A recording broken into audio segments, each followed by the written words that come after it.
রাধে রাধে বন্ধুরা, গোপুসোনার ব্লগ চ্যানেলে তোমাদের সকলকে স্বাগত। সকালে স্নান সেরে আমি গোপুসোনার কাছে চলে এসেছি। দেখো, আমি এখন গোপুসোনাকে ঘুম থেকে তুলবো। আমাদের গোপুসোনা খুব ছোট, তাই আমরা গোপুসোনাকে আলতো হাতে আদর করে ঘুম থেকে তুলে নেব। দেখো, আমি গোপুসোনাকে ঘুম থেকে উঠিয়ে নিচ্ছি। গোপুসোনাকে আদর করে ঘুম থেকে তুললাম। এবার আমি গোপুসোনাকে ঘুম থেকে উঠে জায়গাটা পরিষ্কার করে গোপুসোনাকে বসিয়ে নিলাম। গোপুসোনাকে ঘুম থেকে তুলে সবার প্রথমে আমার কাজ থাকে গোপুসোনাকে আমি জল খাইয়ে নিই। এবার আমি মুখটা মুছিয়ে দিলাম।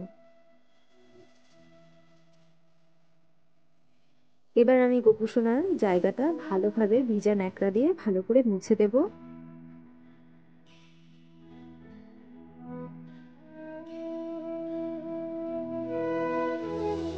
এখন এই বর্ষাকাল, এই বর্ষার শুরুতে আমি গোপুসোনাকে কিভাবে স্নান করাই আর এই বর্ষাতে আমি কিভাবে গোপুসোনাকে সেবা করি সেই ভিডিওই আমি তোমাদের সাথে শেয়ার করছি। দেখো, আমি গোপুসোনার স্নানের পাত্রে তুলসী পাতা ও ফুল দিয়ে নিয়েছি।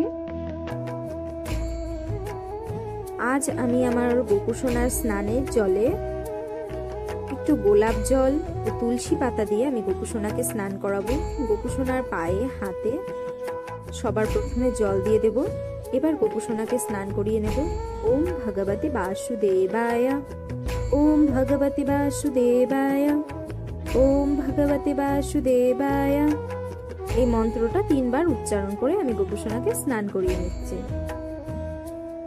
আমি প্রতিদিনই গোপুসোনাকে ঘি, মধু কিংবা বেসন, কখনো টক দই, কর্পূর জলে মিশিয়ে এইভাবে গোপুসোনাকে স্নান করাই। কিন্তু এখন তো সেই রকম আর আগের মতো গরম নেই, তাই আমি গোপুসোনাকে আজকে শুধু গোলাপ জল দিয়ে ও তুলসী পত্র এবং ফুল দিয়ে আমি গোপুসোনাকে স্নান করিয়ে নিলাম। এখন আমি গোপুসোনার গাটা ভালোভাবে মুছিয়ে নেব।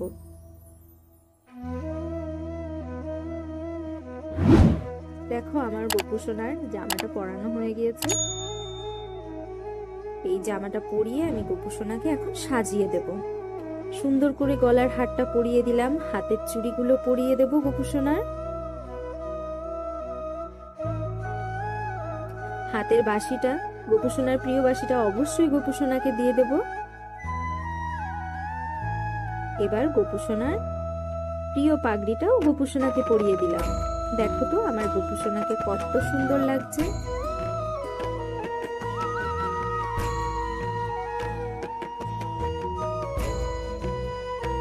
এখন আমি আমার গোপুসোনাকে স্নান সেরে অঙ্গরাগ করিয়ে আমি এবার ফুল দিয়ে গোপুসোনার চারপাশটা ভালোভাবে সাজিয়ে দেব। অবশ্যই আমরা গোপুসোনাকে যখন পুষ্প নিবেদন করব তখন পুষ্পতে আমরা চন্দন লাগিয়ে, তাই আমি গোপুসোনাকে পুষ্প নিবেদন করি। এটা আমরা সবসময় প্রতিদিনই করব।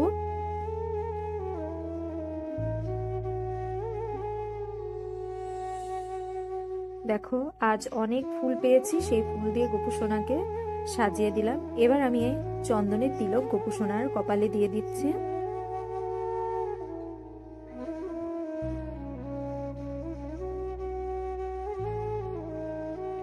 এখন আমি তুলসী পত্র চন্দন সহযোগে গোপুসোনার কাছে অর্পণ করলাম।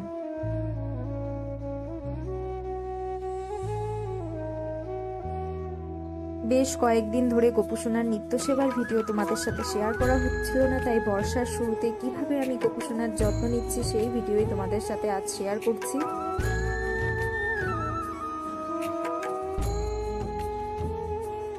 দেখো, আজ আমি গোপুসোনাকে মিষ্টি নিবেদন করব। আমি কোটোতে সবসময় মিষ্টি রেখে দিই গোপুসোনার জন্য। দেখো, মিষ্টি নিবেদন করেছি গোপুসোনাকে। মিষ্টির উপরে তুলসী পত্র এবং গ্লাসে তুলসী পাতা সহযোগে জল। কারণ যদি তোমরা কখনো তোমাদের কাছে যদি তুলসী পত্র না থাকে তাহলে তোমরা কাঠের তুলসী মালাও পাশে নিবেদন করতে পারো।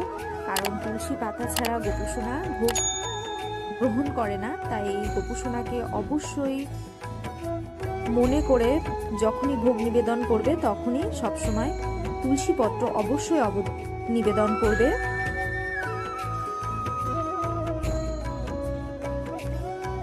এখন আমি গোপুসোনার আরতি করে নিচ্ছি।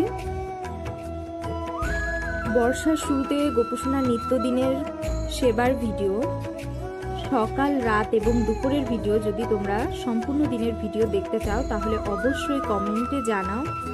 আর ভিডিওটি ভালো লাগলে অবশ্যই লাইক, কমেন্ট এবং সাবস্ক্রাইব করবে।